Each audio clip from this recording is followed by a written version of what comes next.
Yeah. Look at this guy.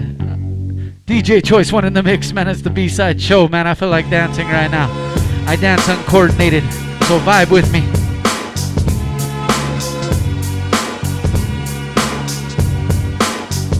Alright, that's it, man. I just felt like doing that. Hey, man, we got the homie in the building, man. Go ahead and introduce yourself to the people. What's up, everybody? I go by David May. I'm repping OSA. I'm out here. What's up? OSA, man. Hey, talk about that, man. Some of the people in the crew, they're quite familiar to the B-side show. So, we got OSA. Started off with Phantom Threat, myself, Andre DeMar, goes by DeMar now, Vince Moore, and we got Wackoe, of course. That's my homie. And then we added on producers. We got Open House, Mr. P, Chris Charles. You know what I'm saying? We got Gunna, the man who produced this EP with me. And so, it's growing and stuff. We're trying to grow as a unit, do more stuff cohesively together. Phantom Threat and I were recently a part of Black Cloud. Now we separated from that. We're doing our own thing. We're focusing on OSA, trying to build it up however we can. You know what I'm saying? So that's the focus shift. So this was the first OSA all released in a minute, actually. And it's the first collaborative between two OSA members that's out. We don't have any other collaborative projects all the way through. We have songs together, but no entire projects. So this was like 2014 starting off with that.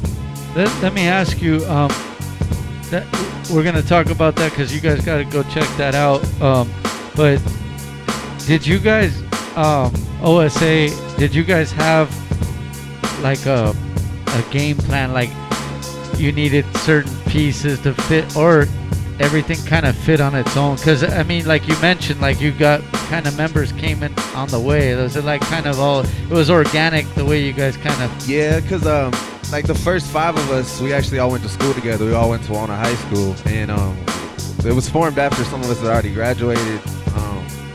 And at that point, it was that for a little bit. It was just us 5, and it got to a point where we wanted to grow organically. We wanted to build something organically from the ground up. I went to school for audio engineering. Chris Charles, one of the producers, he also handles some of the engineering and recording for us. So we already had that in line, and then we had the artist, and then we decided, why not make beats in-house? Why not have people in-house that can create beats for us? So then Chris Charles came in and started providing more beats, and then we brought in Gunna, like I said. Thread also makes beats, Wackoe makes beats, and Open House, of course. Open House is helping us make beats. So, Mr. P, shout out to him. He's in London, England, somewhere over there, in Europe.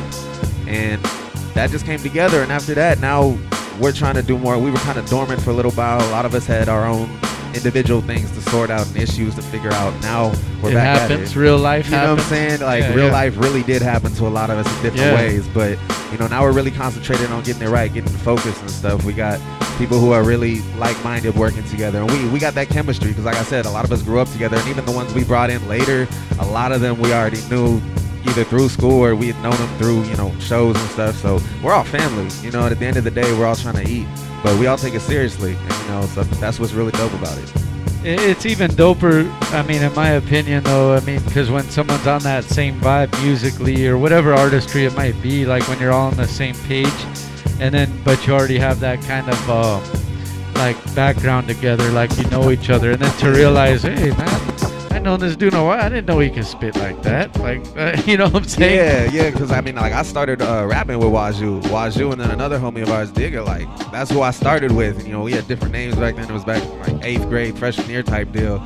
And, and then we linked up with Threat too. And then, things kind of were, oh, you rap too? Oh, like Wackoe brought in, Vince Moore, Visas, and then he also brought in DeMar too. So, he knew them, and then we all kind of came together. Like, at school, I really only knew Wackoe and Threat, but we all kind of had things in common that we came together. Wackoe kind of bridged that together. So it's dope because these guys I hang out anyway. Yeah, hip hop, yeah, man. That's that universal shit right there, man. Hey, what shouts to Wackoe, man, because I can't remember the name of the video right now, but one of his videos I was really feeling. Which one? The name is escaping me. Insolent, that one? I don't think that's the name. It will come to me. But Wackoe, he's got a video I was really digging, man. But man, shouts out to him. He's part of the camp. Where do you guys do most of your recording out of, man? Like I said, either Chris Charles has a spot at his crib, and I got one too as well. And it's split between there. I'd say I'll probably handle I deal more with like Threat and DeMar. Chris Charles will deal more with Wackoe, Visas, of course. And and the producers kind of have all their own little caves where they make beats at and stuff. You know, they do their own thing. You produce as well, though, right? Nah, I don't produce yet to where I'm sharing with people. I know I make a little bit of stuff, but I'm not comfortable yet. You're not ready to let it first, out there yet? First it was rapping, and then after that I took it to But engineering. wait, like some people like actually like let out stuff like where they farted on it and they recorded it, Man, and they let that out. And let me ask you that though. Why is it that you're not?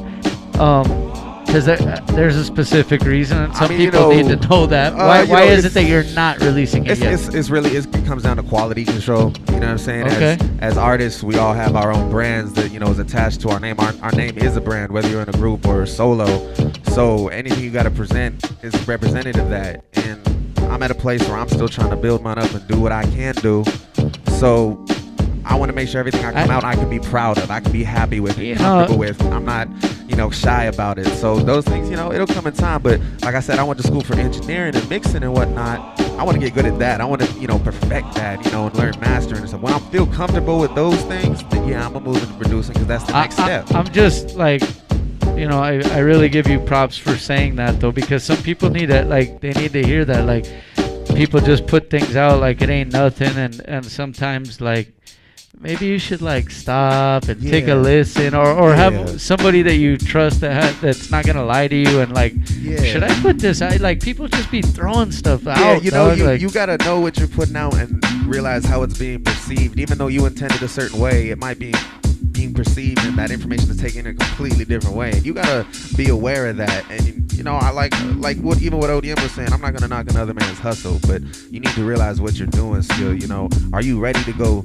start tonight against the clip show? Are you ready for that? Or should you be in the D League still, practicing, working on fundamentals? You know what I'm saying? That's getting money however you can still, and I think that's really important. Quality control, I think a lot of artists don't look at that necessarily, but the ones that do, you see them thrive. That's right, man.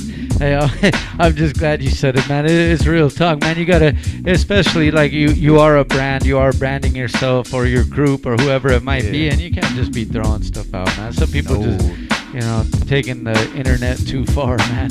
Perfect your craft like we're talking about. Check this out, man. We're gonna show this video, man. Let's show the older one first. Go ahead and introduce it, and then we'll play the new one right after that. This video is from my previous project, which I released under Black Cloud. It's called Strawberry Lemonade. It was a little bit of a summertime anthem. You know what I'm saying? It's about the 420 friendly stuff. Enjoy. 420, yeah. Strawberry Lemonade is always good at that time of the day, man. Check out B-side show.